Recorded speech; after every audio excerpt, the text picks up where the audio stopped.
Andhra Pradesh tourism chairman Nookasani Balaji రాష్ట్రంలో tourism అభివృద్ధిపై కీలక ప్రకటనలు చేశారు.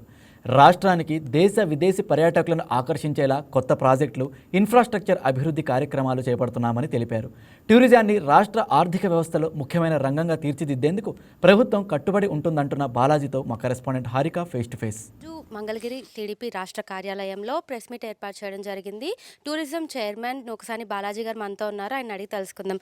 సార్ చెప్పండి సార్, గత ప్రభుత్వానికి ఈ ప్రభుత్వానికి టూరిజం మీద డెవలప్మెంట్ ఎట్లా ఉంది?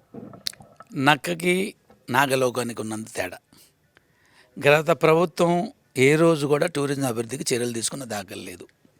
మొత్తం నేను 1 సంవత్సరం నుంచి చూస్తున్నాను. టూరిజం కార్పొరేషన్ చైర్మన్ అయిన తర్వాత గౌరవ ముఖ్యమంత్రి చంద్రబాబు నాయుడు గారి ఆశీస్సులతో ఏదైతే ఈ రాష్ట్ర కార్పొరేషన్ చైర్మన్గా నియమితులైనాయో, అది ప్రత్యేకించి వారికి అత్యంత ఇష్టమైనటువంటి టూరిజం గురించి ఈ 1 ఇయర్ నుంచి నేను చూస్తుంటే గత 5 సంవత్సరాల్లో 2019 మధ్య టూరిజం అభివృద్ధికి తీసుకున్న చర్యలు కానీ దాఖలాలు లేవు. ఒక రకంగా చూస్తే దాన్ని ఇష్టానుసారంగా ధ్వంసం చేయడంతో పాటు అన్యాక్రాంతం చేయడం కూడా జరిగినటువంటి పరిస్థితి.